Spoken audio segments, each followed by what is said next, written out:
Hello and welcome to Newsbreak. I'm your host, Nick Steffens. Getting into today's top stories, the Washington Public Library will welcome a handful of local writers to an Authorfest on Saturday, where they will read excerpts, sell and sign copies of their books, and attend a luncheon. Many are members of the library's Writers' Workshop, a factor that helped streamline the affair's coordination. Library staff also will hold a brief presentation on BiblioBoard, a database patrons can use for free that helps writers publish their own works and share them with the library if they so choose. Assistant Librarian Leanne Kuntz said the program, a somewhat new addition to the library's list of benefits, would likely appeal to many in the audience.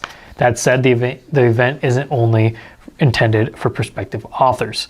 We want people who just enjoy reading in general to come, Kuntz said. The schedule for the day can be found by picking up a copy of the Southeast Iowa Union or by clicking a link to the story in the comments below. The Henry County Health Center Finance Division team will host a spaghetti supper on Thursday, November 10th from 5 to 7 p.m. at the First Presbyterian Church in Mount Pleasant.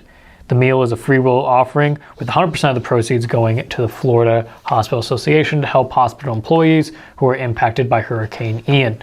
The meal will include spaghetti, salad, garlic bread, and dessert.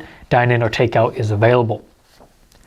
The Washington County Board of Health will have a vacancy to fill by next year after board members Chris Grier announced his plan to leave at the end of his 3-year term, which concludes December 31st.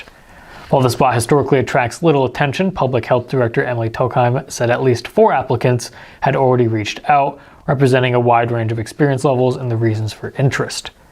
Tokheim said herself 2 board members and an environmental health representative would sit down with the applicants in the meantime for informal discussions on their interest and qualifications. While the position remains open and listed on the county website, she said things were moving quickly. Given the time crunch and looking at the history of how this works or when there's a term expiration, I anticipate the Board of Health will likely make a recommendation to fill that seat during their November meeting, she said. Once that recommendation is made, the county's Board of Supervisors will have the green light to make an official approval at their first meeting of the new year. Though the body is not legally obligated to follow the health board's recommendation, it often has in previous years. The seat has no required qualifications, leaving the recommendation up to board discretion. Tokheim said she would reach out to the Iowa Department of Health and Human Services for recommended guidance in lieu of formal criteria. Friday, November 11th, Iowa Wesleyan will host Carlos Maldonado's Art for a Fall art exhibition in the PEO Memorial Building Art Gallery from 5 to 7 p.m. Maldonado is an experienced artist born in Los Angeles and raised in West Liberty and currently residing in Iowa City. The art exhibition will showcase works in his specialty with plein air painting with acrylic and gouache among portraits and other art. The portraits are generally more abstract and impressionistic. With this style, Maldonado is able to portray more than just people. Maldonado captures emotions and moments. Maldonado received 3rd place for his work with watercolors at the Augusta Plein Air Art Festival last year. Previously, he took home 1st place at the West Liberty Area Art Council's Plein Art Contest. We're going to take a brief break, and we come back, we'll have the weather and sports. Since 1905, Kelowna Cooperative Technology Company has helped our community stay connected with the latest advancements in clear, dependable telecommunications services. KCTC provides rural Iowans with access to high-speed fiber internet, as well as phone, television, computer repair, and cybersecurity solutions. We're also proud supporters of local organizations and area schools within the community. KCTC, keeping Kelowna connected.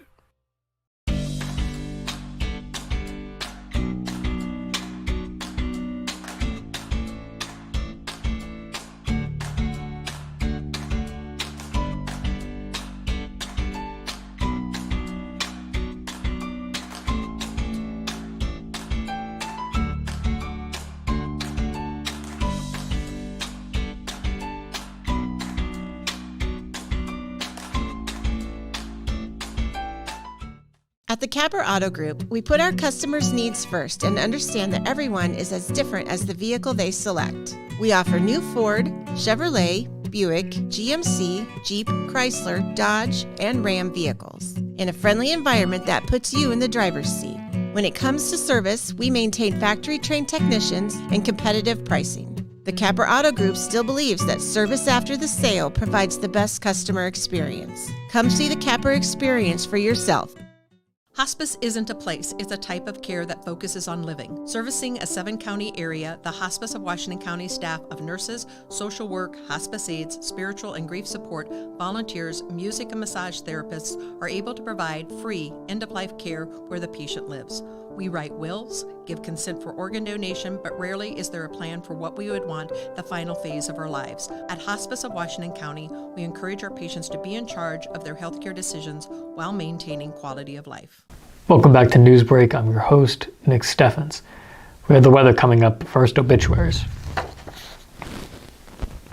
Kay Townsend of Swedesburg passed away on October 31st at the age of 77. Kimsey Funeral Home is in charge of the arrangements. Donna L. Fink of Ottumwa passed away on October 31st at the age of 95. Funeral services will be 1 p.m. November 5th at Hedrick Martinsburg United Methodist Church. Reese Funeral Home is in charge of the arrangements. Ethel M. Hendrickson of Washington passed away on October 30th at the age of 88. A funeral mass will be held at 10:30 a.m. November 5th at St. James Catholic Church in Washington. Jones and Aidan Funeral Home is in charge of the arrangements. That was obituaries. It is now time for the weather. The weather is brought to you by Jacqueline Ariola, LLC. Come visit Jackie in her new location downtown. She is ready to serve Washington and the surrounding community. It's been a bit windy today, but other than that, it hasn't been too bad with a high of 76 and partly cloudy skies. Tomorrow there is a 75% chance of thunderstorms and a high of 69, and the rain will continue into Saturday morning and the temperatures will drop to 51. We'll at least get one nice day of weather over the weekend. Sunday there will be clear skies and a high of 65. We will start our work week with partly cloudy skies and a high of 64. Jordan Ashton had his first home game as head coach of the Iowa Westland basketball team. Learn how it went after the break. Family owned and operated by Andy and Sarah Ross. Ross Auto has been your vehicle repair and maintenance headquarters since 1935. We specialize in all makes of cars and light-duty trucks. With our variety of available services, let us help you keep rolling and your vehicle operating efficiently. Services include general auto repair, alignments, brakes, fuel injection, and more. Schedule your appointment today at 319-653-5656. That's 319-653-5656.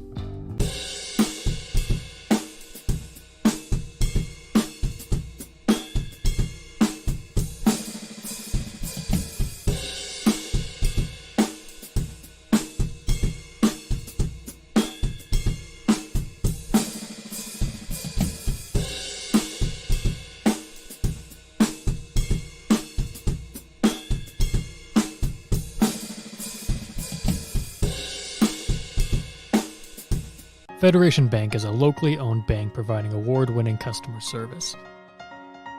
We believe that we are more than just a federation of banks, but a federation of communities, serving Brighton, Richland, Wellman, and Washington, Iowa. Federation Bank's highly skilled staff is here to make sure you are able to accomplish your personal and professional goals, whatever they may be. Federation Bank, your family bank.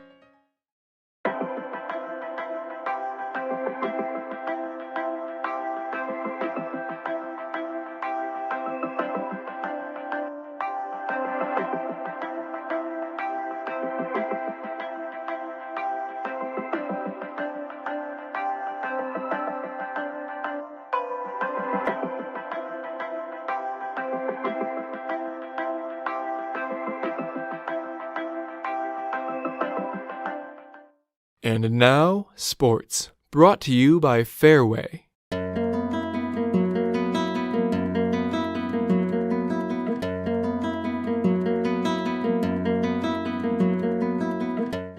Iowa Westland head coach Jordan Ashton is 1-0 at home after defeating William Woods.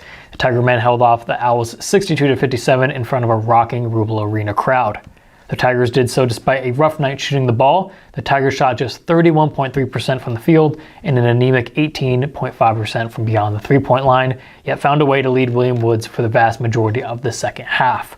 After shooting 1 for 15 from three-point land in the first half, the Tigers hit 4 of 12 in the second, including an early Henry Shannon trifecta that gave Iowa Westland a 29-27 lead. The Owls fought back, but another three-pointer, this time by Alante Pickens, gave the Tigers a 34-33 advantage.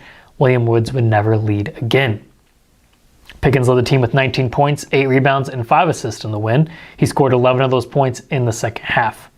Henry Shannon scored 15 points, all in the second half, and pulled down 8 rebounds. Munoz finished with 8 points. Joey Brown had 6 points and 7 rebounds. Iowa Westland moved to 2-1 with the win. The Tigers play Grandview University on Thursday night, which will mark the return of former Mount Pleasant standout and former classmate of mine, Brady Sartorius, who plays for Grandview. That's the news for Southeast Iowa. I've been your host, Nick Steffens. This is the Southeast Iowa Union News Break, and I will see you next time.